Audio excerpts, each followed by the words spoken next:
Hello, my name is Jason. The night my life changed, I could sense something was wrong. I knew it was, from the smell of danger that was in the air. I knew there were people in my house. I could feel their presence. I tried to stay calm and relax, as if nothing was wrong, but I knew that I was in danger. I knew any moment that there would be a knock on my door. I couldn't hear speaking. I couldn't even hear breathing except my own, but I knew there were people in my house, and that those people would bring me so much trouble, so much pain. Suppose I could leave now, just walk out that door, or run out that door. But wait, I hear something. Then I heard a knock on the door. There is no point in hiding from what is out to get me. I opened the door and saw a policeman. I was relieved. Then I pulled out my gun and shot the policeman, relieved that at least now I know I have a head start to leave this damn place. I got into my car and drove, knowing I have to change my identity again. Those people I've shot in the head in my home would bring me so much trouble. I know they would. It's a shame I have to do it all again, somewhere else, make friends, throw a party, and kill them all. The rush. Oh, the rush of killing them. Nothing compares to it. But why do the damn police have to always ruin me trying to enjoy my hobby?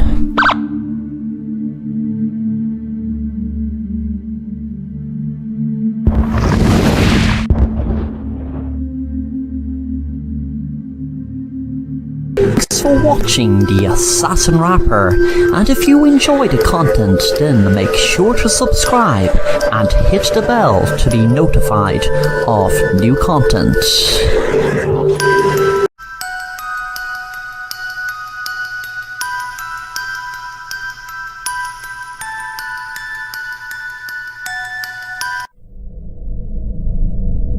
No one speaks of 44 Cedar Road, on a street lined with family homes, each with decorated front yards and fresh-cut grass.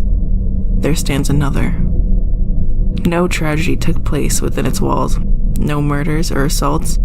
No one had ever died in that house. In fact, no one has ever lived in it.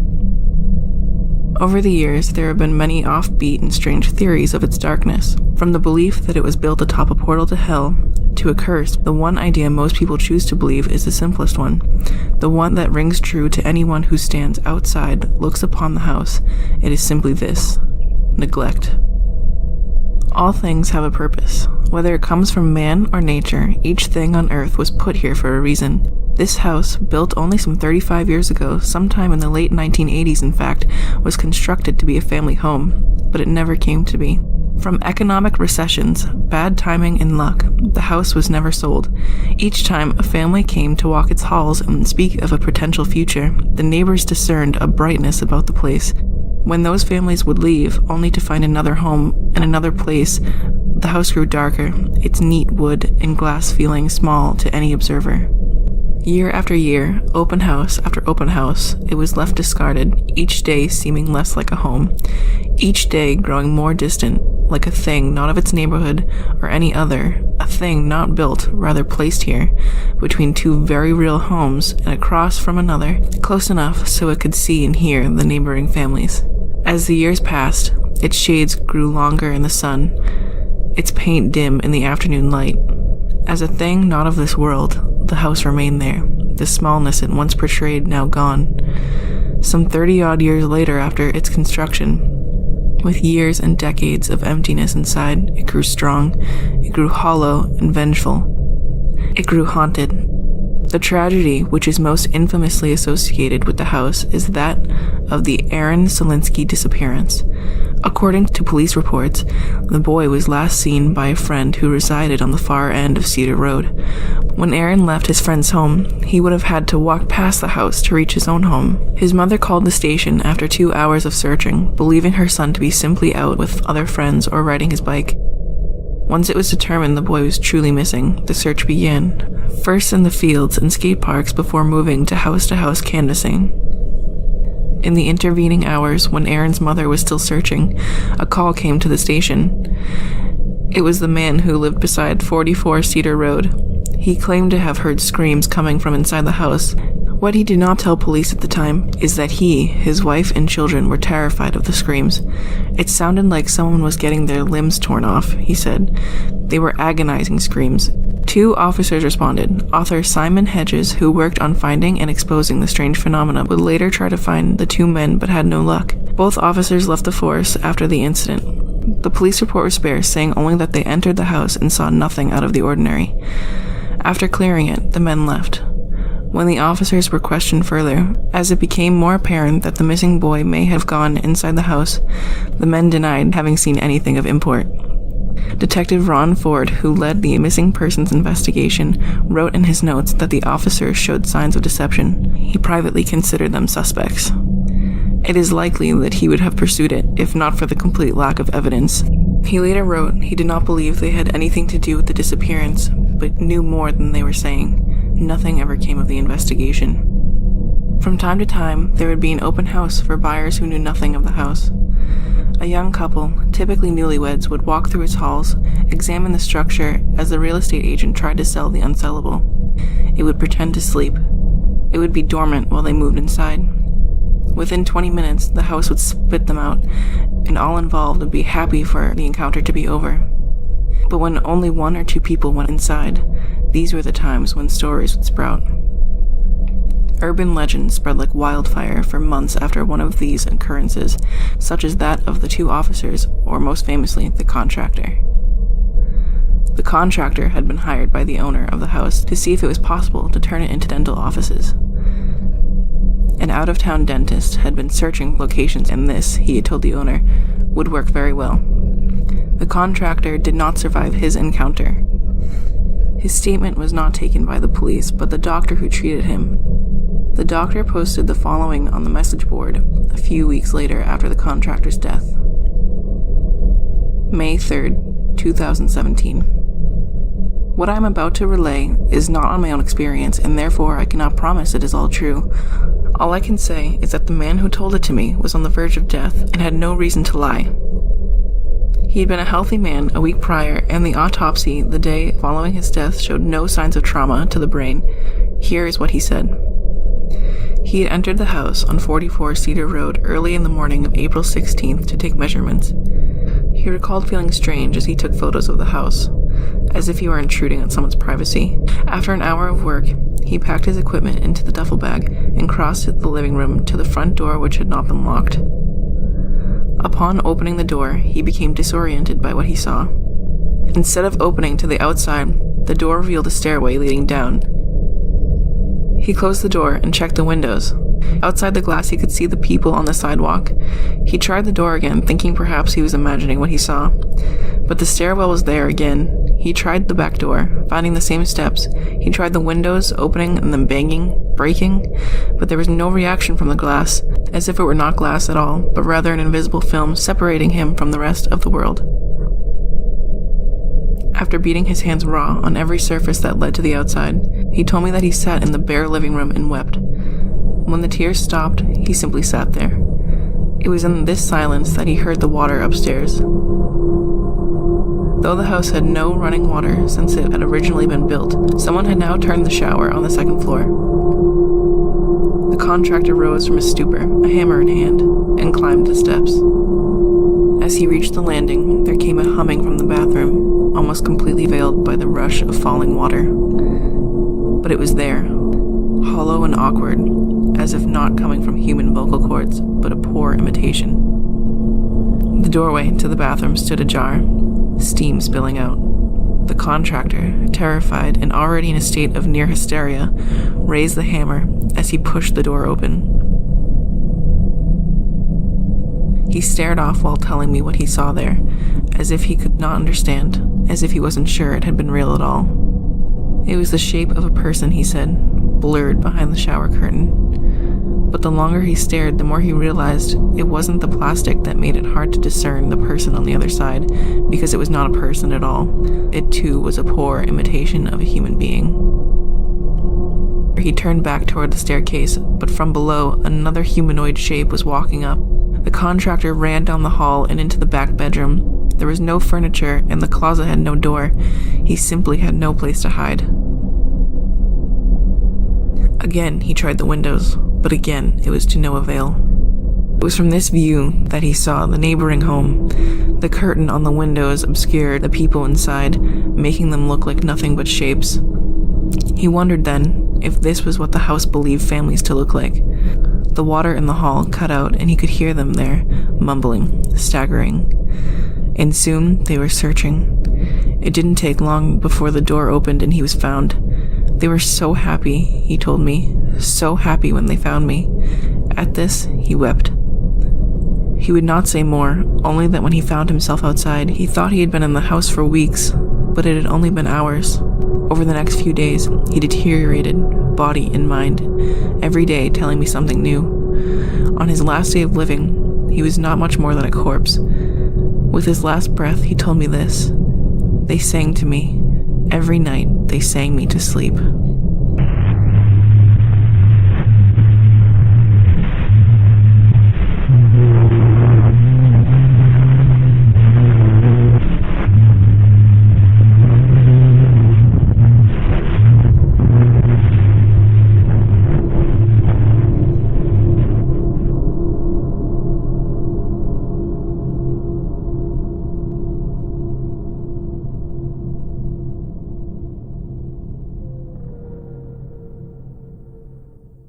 Thanks for watching The Assassin Rapper, and if you enjoy the content, then make sure to subscribe and hit the bell to be notified of new content.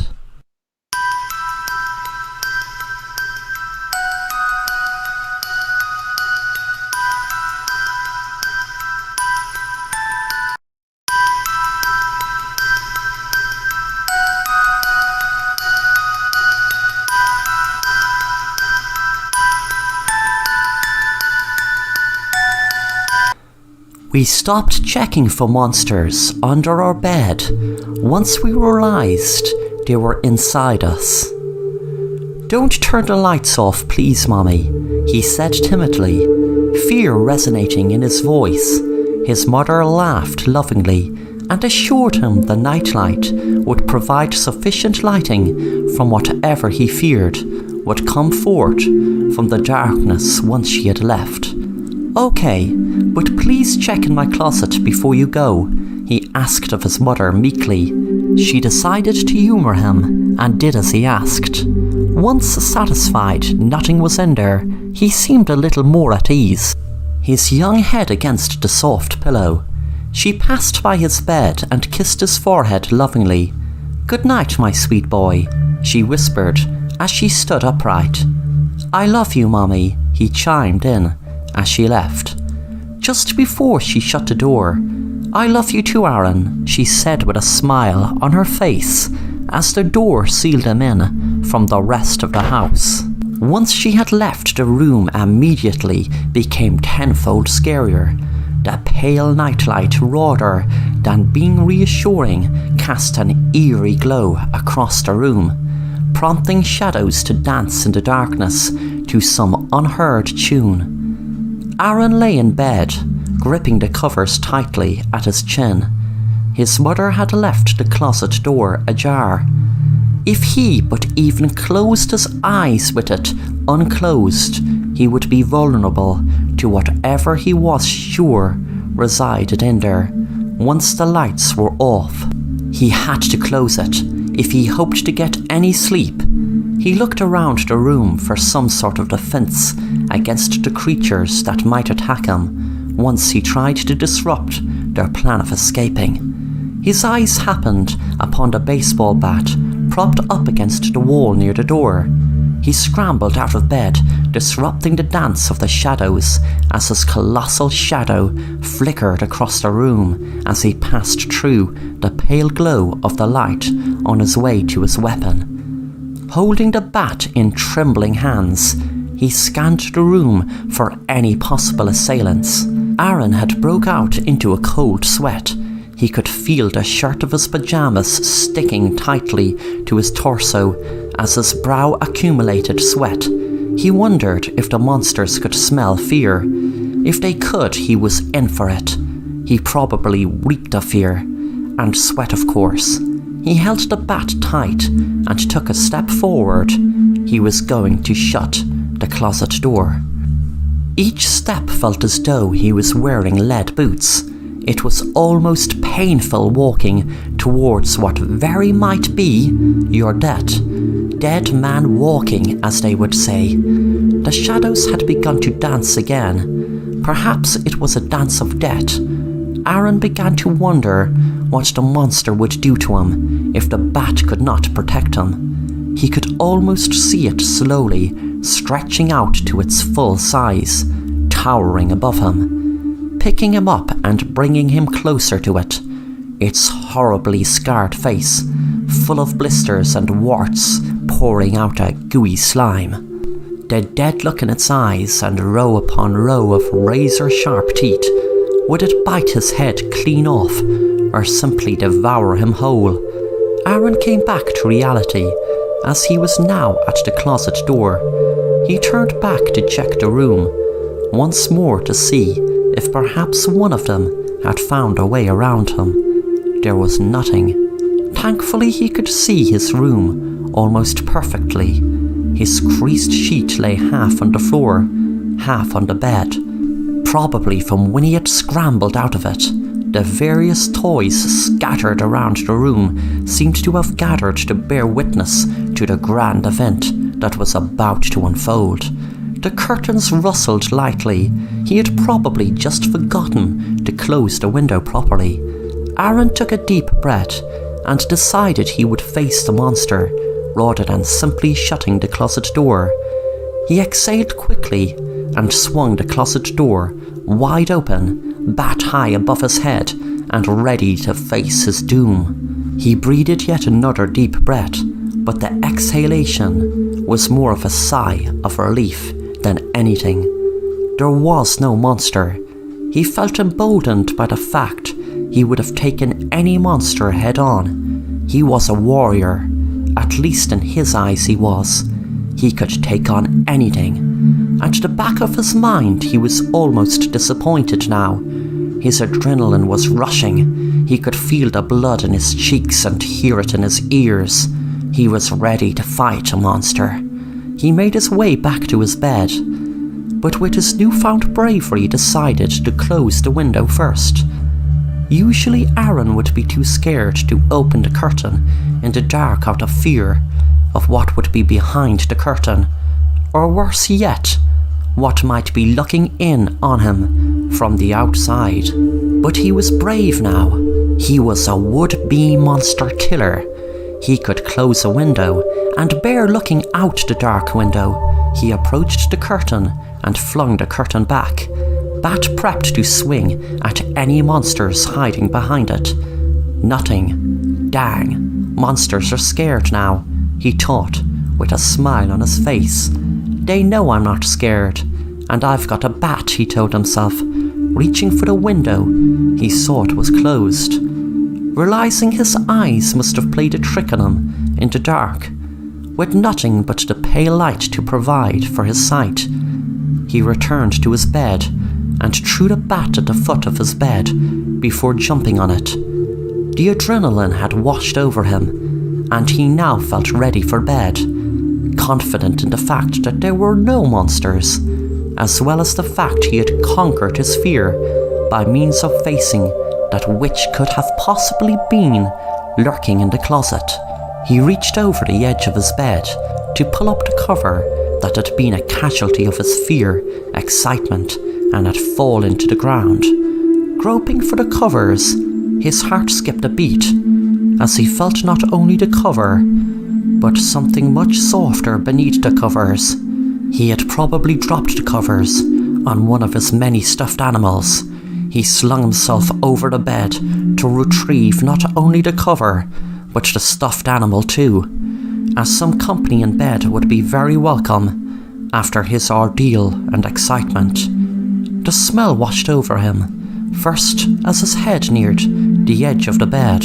The smell has no description, but if one had to put a name to it, it smelled of death.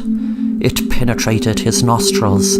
As it grew worse, he raised the covers, beneath which was not a stuffed animal, the decomposed face. It tried to smile, but the skin around its face was non-existent, and so the smile was just it bearing a few rotten teeth still in its head. "Why don't you come play down here with me, where it's nice and dark?" it said, as it reached a bony and fleshless hand up and pulled Aaron by the throat into the darkness.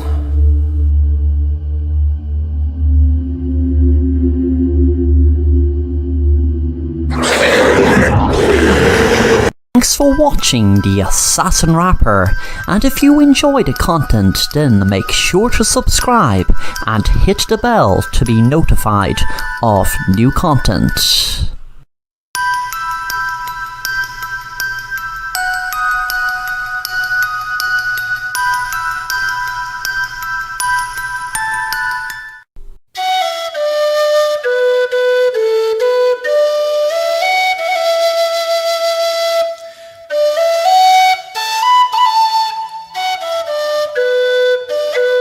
Ireland is full of ghost stories, and one of the most famous of them all is the story of a ghost who returned to the living world with the sole intention of righting a wrong. What makes this ghost story so famous and memorable is because James Haddock was acknowledged and celebrated by the bishop of the time, Dr. Jeremy Taylor. This gave the story a very strong foundation to be passed down through the years as an Irish ghost story.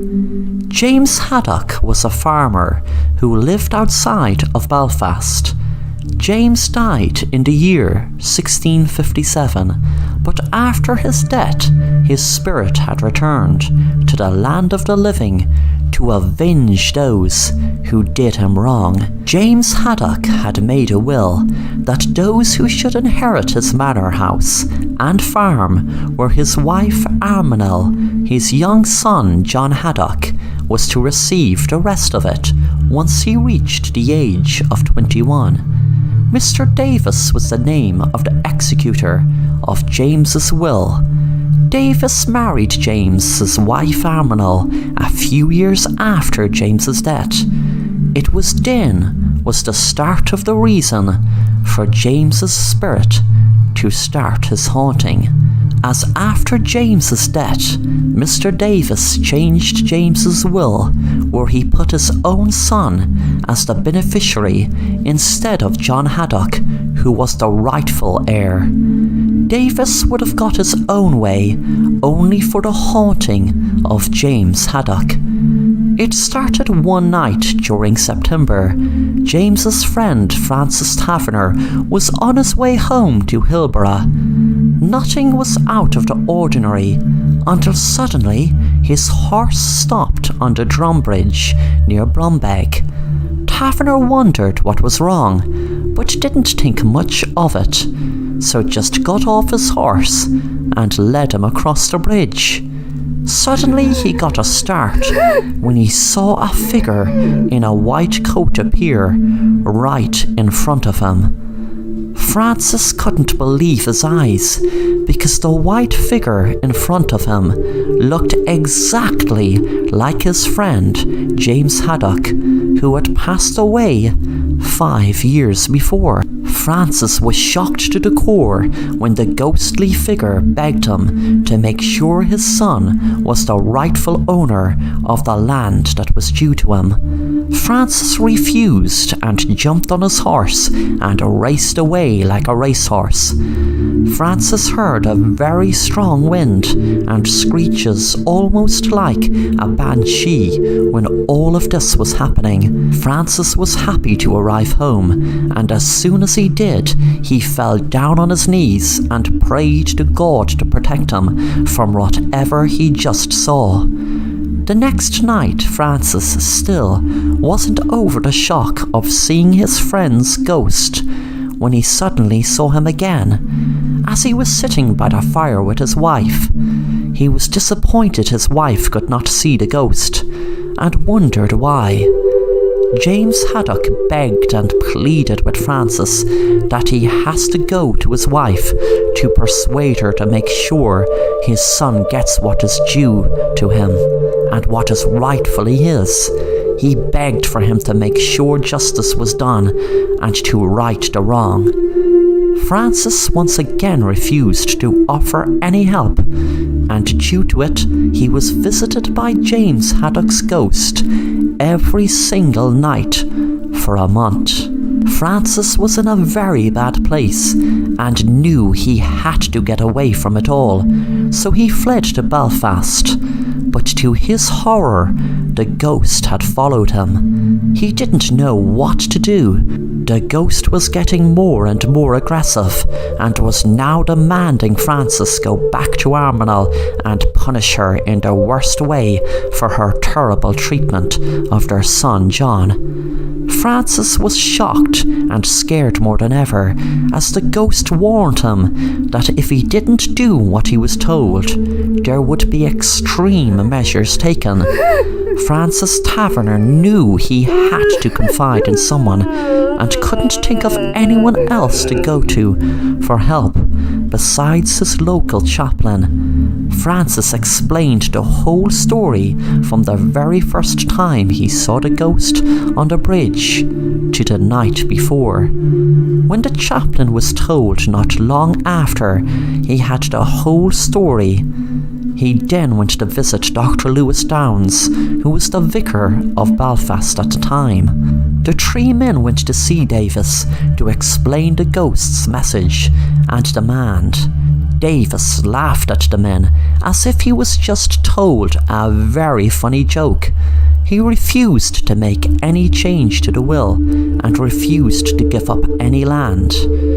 After none of what was done so far worked, the ghost of James Haddock had told Francis Taverner to take the matter to court. Francis knew that this would be farcical, because 1, they would laugh at the idea of a ghost, and 2, there was no witness. The ghost must have known Francis's worry, as he said, "Don't worry about them not believing you, for I will appear myself in the court. When you are the judge or whoever calls upon me, I shall appear."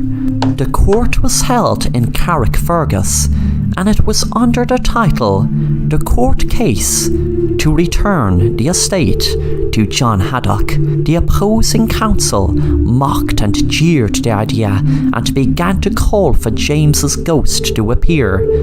He started shouting in a mocking tone, "James Haddock! James Haddock! James Haddock!" On the third mention of James's name, he received a ghostly, creepy, out-of-this-world response. Reports circulated that then, in that very moment, there was a huge clap of thunder, and the courtroom shook as if there was an earthquake. And to make matters worse, a hand appeared in the witness box, and a voice from beyond this world asked, "Is this enough?" After that, the court case was settled almost immediately. Davis left the courthouse, where crowds of onlookers shouted abuse at him. He just wanted to go home, but he never did get home. The reason Davis never reached home is because as he was riding home, he was thrown violently from his horse and broke his neck. It was after this day Francis Taverner never saw the ghost of James Haddock again. The tale of the ghost and everything that came with it was the talk of the town and reached all corners of Ireland. It was then that Bishop Jeremy Taylor put it in writing that the ghost was true. The bishop said that James Haddock's ghost was the only ghost who ever answered a summons in the court of law. James Haddock was buried in Drunbeg Parish church courtyard in the 17th century. It is said throughout history that his tombstone will never ever stand up straight. Even when it is moved upright, it just falls over. To this day, it lies in moss and dirt.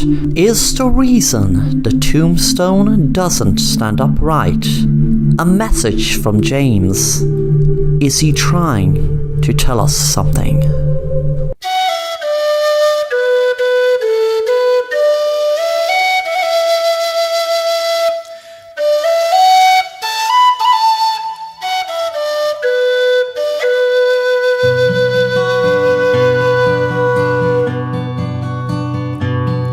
Of all the money that e'er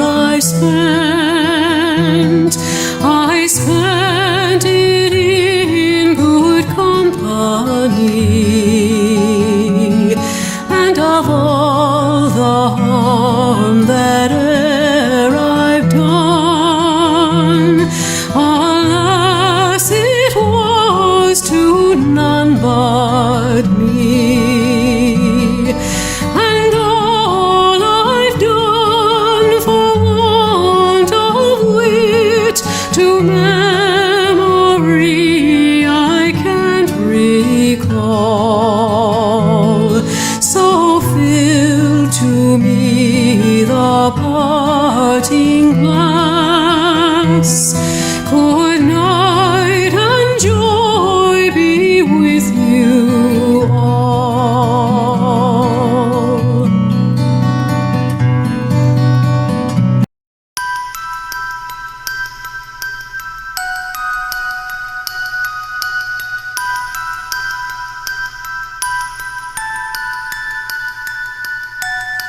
It was Thanksgiving in Kevin's household, and his cousin Sam and Dad Mark were visiting for Thanksgiving dinner. They were talking before the plates were ready to be put on the table and them start eating. Sam was talking about his dad and his keen interest in spiders. Sam said, "My dad has loads of different spiders, and did you know that each year when we are asleep, there are lots of different spiders crawl into our mouths during our sleep?" Kevin said, "Don't say something so stupid and which isn't true. We are going to be eating dinner soon. We don't want to hear you lie about spiders crawling into our mouth. That is disgusting, and of course it isn't true." Sam got angry and said to his dad, "Dad, tell him it's true. Tell him that spiders do crawl into people's mouths when they are asleep." His dad said, "Son, that isn't exactly the topic of conversation we want to be having at Thanksgiving dinner." That night, Kevin went to bed early, while Sam was sleeping in the spare room. Kevin wasn't in the mood to play video games with Sam, as he found him annoying. He quickly fell asleep, but suddenly he awoke from his sleep in the middle of the night. He panicked when he realized he couldn't hardly breathe. He noticed there was something tied around his face, and he struggled to get it off, but luckily it did fast. But when it did, he froze in horror when spiders crawled out of his mouth. Sam was looking in from the door because he couldn't miss the prank he pulled on him, but suddenly he felt kind of sick. Within minutes he dropped to the ground after being bitten by a poisonous spider while putting them in Kevin's mouth. Kevin suddenly felt sick also, and they both died from spider poisoning from spiders Sam had stolen from his dad's bedroom, not knowing that one of them was a poisonous spider. Thanks for watching The Assassin Rapper, and if you enjoy the content, then make sure to subscribe and hit the bell to be notified of new content.